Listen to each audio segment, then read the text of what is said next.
Mohanavani Telugu podcast శ్రోతలకు నమస్కారం. ఆణిముత్యాలు శీర్షికన శ్రీ వలిశెట్టి లక్ష్మీశేఖర్ గారు పంపిన అందరూ తెలుసుకోవాల్సిన మంచి విషయాలు, ప్రాచీన ప్రదేశాలు, ఆధునిక నామధేయాలు విందాం. మహావిష్ణువు గజేంద్రుని మొసలి బారి నుంచి రక్షించిన స్థలం నేపాల్లోని దేవధామ్.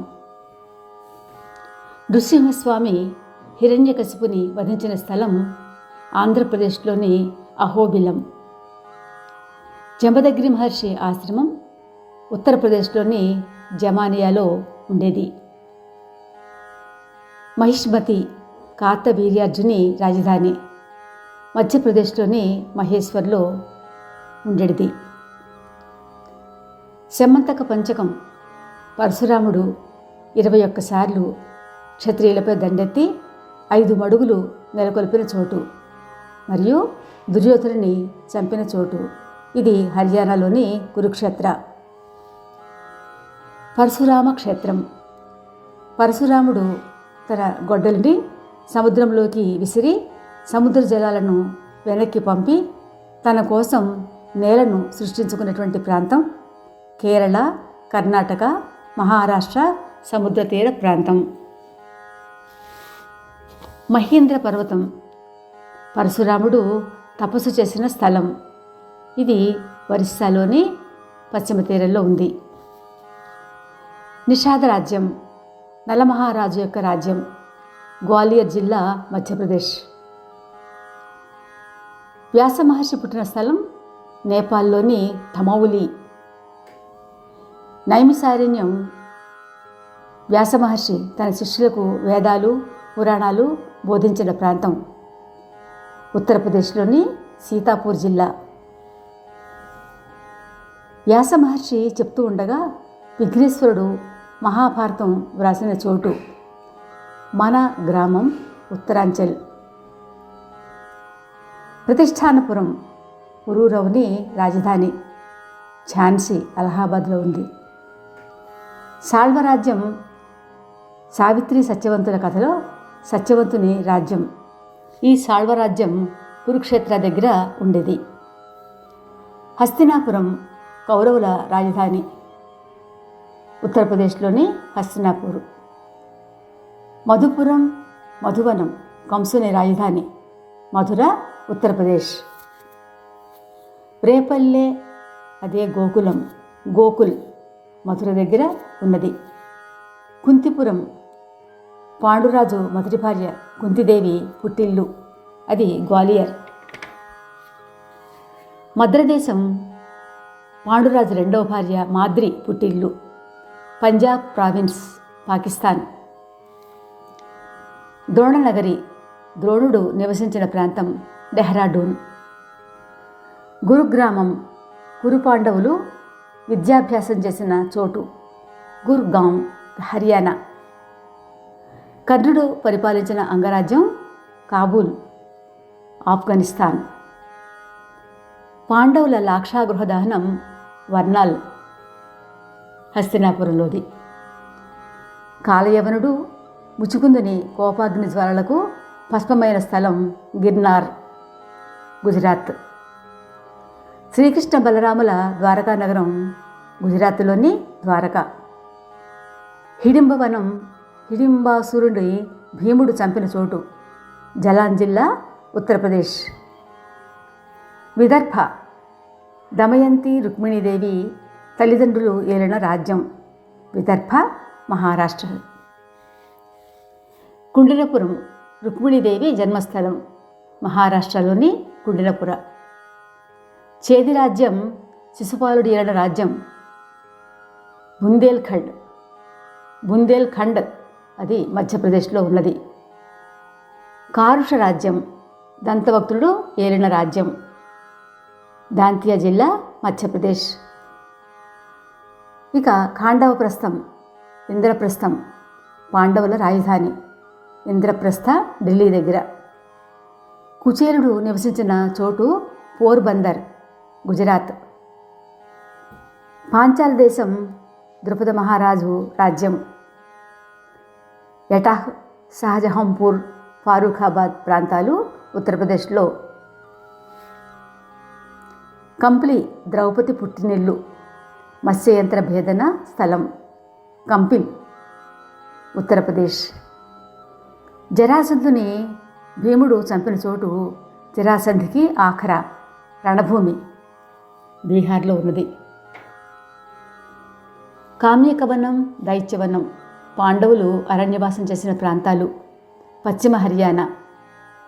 మత్స్యదేశం విరాట మహారాజు రాజ్యం అల్వార్, గుర్గాం నుంచి జైపూర్ వరకు ఉన్న ప్రాంతం రాజస్థాన్లో ఉంది. విరాట నగరం పాండవులు అజ్ఞాతవాసం చేసిన స్థలం విరాట్ నగర్, రాజస్థాన్. సోణపురం బాణాసురుని రాజధాని, అది సోనిత్పూర్, అస్సాం స్టేట్లో ఉంది. ప్రాగ్జ్యోతిష్యం నరకాసురుని రాజధాని తేజ్పూర్, అస్సాం. నిర్యాణానికి ముందు శ్రీకృష్ణుడు బోయవాని వేటుకి గురైన స్థలం ప్రభాసతీర్థం, సోమనాథ్, గుజరాత్. జనమేజయుడు సర్పయాగం చేసిన స్థలం పర్హాం, ఉత్తరప్రదేశ్. కపిలవస్తు బుద్ధుని జన్మస్థలం నేపాల్లోని తిలార్కోట్. బుద్ధునికి జ్ఞానోదయమైన స్థలం బోధ్గయ, బీహార్. గౌతమ బుద్ధుడు పరినిర్యాణం చెందిన స్థలం కుశీనగర్, ఉత్తరప్రదేశ్. వచ్చే వారం ప్రాచీన ప్రదేశాలు, ఆధునిక నామధేయాలు రామాయణ కాల సందర్భంగా మనం విందాం. శ్రోతలకు ధన్యవాదాలు. Please like, share and comment. ఇప్పుడు మరికొన్ని విశేషాలు విందాం. భూమి మీద చివరి దేశం ఏదో తెలుసా? ఇక్కడ 23 గంటలు పగలు ఉంటుంది. ఒక దేశంలో రోజులో 23 గంటలు పగలు ఉంటుంది. ఇది ఉత్తర ధ్రువానికి దగ్గరగా ఉన్నందువల్ల భూమిపై ఉన్న చివరి దేశంగా గుర్తింపు పొందింది. ఆ దేశ మరిన్ని ఆసక్తికరమైన విషయాలు ఇప్పుడు తెలుసుకుందాం. భూమి గుండ్రంగా ఉందని మనందరికీ తెలుసు. ఈ భూమిపై అనేక దేశాలు ఉన్నాయి. ప్రతి దేశం దాని సహజ సౌందర్యంతో అందంగా ఉంటుంది. కొన్ని దేశాలు వాటి చారిత్రక కట్టడాలకు ప్రసిద్ధి చెందితే మరికొన్ని వాటి సహజ దృశ్యాలకు ప్రసిద్ధి చెందాయి. ప్రపంచంలోని అతిపెద్ద ధనిక దేశాల గురించి మీరు వినే ఉంటారు. కానీ ఈ భూమి మీద చివరి దేశం ఏమిటో మీకు తెలుసా? ఎందుకు దీనికి గుర్తింపు వచ్చిందో తెలుసా? భూమి చివరి దేశం నార్వే. భూమి తన అక్షం మీద తిరిగే ఉత్తర ధ్రువానికి దగ్గరగా ఈ దేశం ఉండటంతో ఈ గుర్తింపు పొందింది. ఈ దేశం చాలా అందమైన దేశం. కానీ ఇక్కడ రాత్రి ఉండదని చాలామందికి తెలియదు. ఉత్తర నార్వేలోని హామర్ఫెస్ట్ నగరంలో సూర్యుడు 40 నిమిషాలు మాత్రమే కనిపిస్తాడు. అందువల్ల దీనిని అర్ధరాత్రి సూర్యుడు ఉదయించే దేశం అని కూడా పిలుస్తారు. ఇక్కడ 40 నిమిషాలు మాత్రమే చీకటిగా ఉంటుంది. మిగిలిన 23 గంటల 20 నిమిషాలు ఈ నగరం పగలుగానే ఉంటుంది. నార్వేకు సంబంధించిన అనేక ఆశ్చర్యకరమైన విషయాలు ఉన్నాయి. 23 గంటల పగలు మాత్రమే కాదు, ఇక్కడ వేసవిలో మంచు కురవటం మరొక విశేషం. ఈ దేశంలో చల్లని వాతావరణం ఉంటుంది. ప్రపంచంలోని కొన్ని దేశాల్లో వేసవిలో ఉష్ణోగ్రత 45 నుంచి 50 డిగ్రీల వరకు ఉంటే నార్వేలో మాత్రం వేసవిలో మంచు కురుస్తుంది. ఈ సమయంలో ఇక్కడ ఉష్ణోగ్రత 0. చలికాలంలో ఇక్కడ ఉష్ణోగ్రత -45కు 45 డిగ్రీలకు పడిపోతుంది. ఈ పరిస్థితులు ఒక అందమైన, అద్భుతమైన, ప్రత్యేకమైన ప్రపంచాన్ని సృష్టిస్తుంది. మరో విశేషం ఏమిటంటే ఇక్కడి వేసవికాలంలో రాత్రి ఉండదు. ఉత్తర ధ్రువానికి దగ్గరగా ఉండటం వల్ల ఇతర దేశాల మాదిరిగా ప్రతిరోజు పగలు లేదా రాత్రి ఉండదు. బదులుగా ఇక్కడ 6 నెలలు పగలు, 6 నెలలు రాత్రి ఉంటుంది. చలికాలంలో ఇక్కడ సూర్యుడు ఉదయించడు. అలాగే వేసవిలో ఇక్కడ సూర్యుడు అస్తమించడు. ఇలాంటి ప్రత్యేకతల కారణంగా ప్రపంచం నలుమూలల నుంచి ప్రజలు ఈ దేశాన్ని సందర్శించడానికి వస్తారు. అయితే ఇక్కడ ఒంటరిగా వెళ్ళడం నిషేధం. ఈ 69 హైవే భూమి చివరలను నార్వేతో కలుపుతుంది. ఈ రహదారి ప్రపంచంలోని చివరి రహదారి. మీరు అక్కడికి చేరుకున్నప్పుడు ఎక్కడికి వెళ్ళాలో మీకు తెలియదు. ఎందుకంటే ఇక్కడే ప్రపంచం చివరిదిగా ఉంటుందని రిపోర్టులు పేర్కొంటున్నాయి. నార్వేలో మీరు ఈ హైవేలో ఒంటరిగా ప్రయాణించాలి అనుకుంటే కుదరదు. ఇక్కడ ఒంటరిగా వెళ్ళడం నిషేధించారు. ఇక్కడ ఒక పెద్ద సమూహం మాత్రమే వెళ్ళడానికి అనుమతి ఉంది. ఎవరూ ఒంటరిగా వెళ్ళడానికి లేదా ఈ రహదారిపై ఒంటరిగా వాహనం నడపడానికి అనుమతించబడరు. ఇక్కడ ప్రతి చోట మంచు ఉంటుంది. కాబట్టి ఒంటరిగా ప్రయాణించడం వల్ల దారి తప్పిపోయే అవకాశం ఉండటం వల్ల ఒంటరి ప్రయాణాలు నిషేధించారు. ఈ ప్రదేశంలో సూర్యాస్తమయం, అరోరా బొరియాలిస్ ధ్రువకాంతి చూడడానికి చాలా అందంగా ఉండటంతో పాటు మీకు సరికొత్త అనుభూతిని పంచుతుంది. చాలా సంవత్సరాల క్రితం ఇక్కడ చేపల వ్యాపారం ఉండేదని చెప్తారు.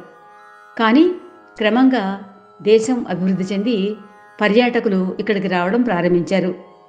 ఇప్పుడు పర్యాటకులు ఇక్కడ బస చేయడానికి హోటళ్లు, రెస్టారెంట్ల వసతి కల్పిస్తున్నాయి. బాగున్నాయి కదండి నార్వే విశేషాలు. వచ్చే వారం కలుసుకుందాం. ధన్యవాదాలు మరొకసారి. ఇంతవరకు మన ఛానల్కి ఎవరైనా సబ్స్క్రైబ్ చేసుకోకపోతే ఇప్పుడే ఈ క్షణమే సబ్స్క్రైబ్ చేసుకుని ఆ పక్క నుండి బెల్ బటన్ మ్రోగించి మమ్మల్ని ప్రోత్సహిస్తారని మనస్ఫూర్తిగా కోరుకుంటూ ధన్యవాదాలు.